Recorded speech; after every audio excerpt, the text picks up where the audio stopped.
In the middle of the 2008 financial meltdown, an obscure family drama turned a boring German automaker into the most valuable company on the planet.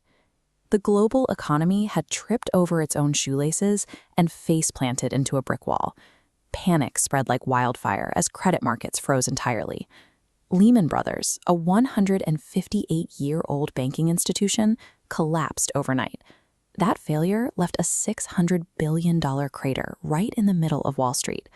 While the U.S. government was chucking billions out of helicopters to bail out burning banks, hedge funds were bleeding out. They desperately needed a way to make their money back in a falling market. To make money when everything is falling, you have to bet against it.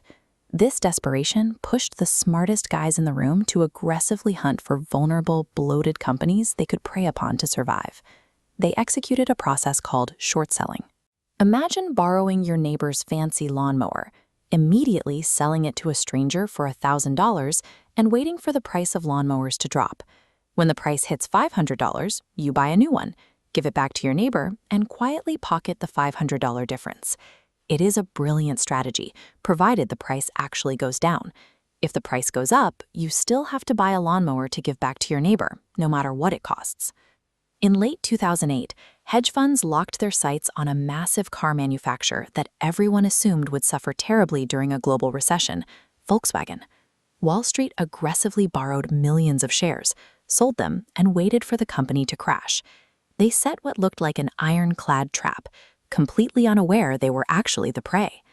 While hedge funds were busy treating the market like a casino, Porsche, a tiny but incredibly profitable sports car company, was quietly playing a completely different game. Porsche and Volkswagen shared a long, complicated family history. Porsche's executives quietly decided they wanted to mount a full corporate takeover of their giant cousin. If they bought traditional stock, the market ticker would instantly reflect it. Prices would shoot up, the hedge funds would notice, and the acquisition would become far too expensive. To pull this off, Porsche had to acquire massive amounts of ownership while keeping their movements entirely invisible to the outside world. They achieved this using complex financial derivatives called cash-settled options. It was a completely legal sleight of hand that let them secretly hoard the rights to millions of shares. This chart shows how Porsche manipulated the supply. The market looked at the public ticker and thought Volkswagen shares were freely trading. In reality, Porsche had quietly locked almost all of them in a vault. Then came Sunday, October 26, 2008.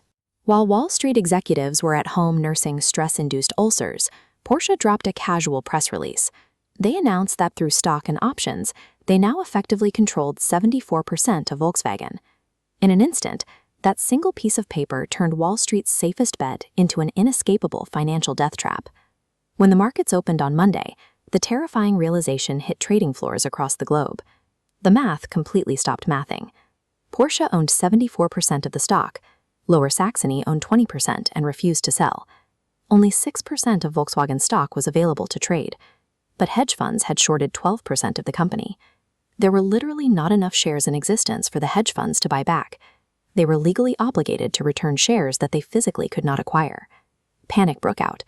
Desperate hedge fund managers were forced into a digital bank run, bidding astronomical sums to buy stock at any price to survive. Because the short sellers were financially suffocating, the price of Volkswagen went vertical.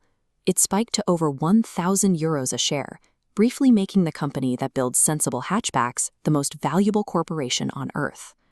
The hedge funds were absolutely slaughtered. In a matter of days, the smartest guys in the room lost an estimated $30 billion, trying to buy back stock that simply didn't exist. For years, Wall Street built a Jenga tower of toxic subprime mortgages until the global economy blew up. When their systemic greed crashed the market, they thought they could swoop in and profit off the panic by betting against a boring German car company. Instead, they walked blindly into an ambush set by a boutique sports car manufacturer. In modern capitalism, there is always a bigger, stealthier shark in the water. Never bet against a guy who secretly owns the entire casino.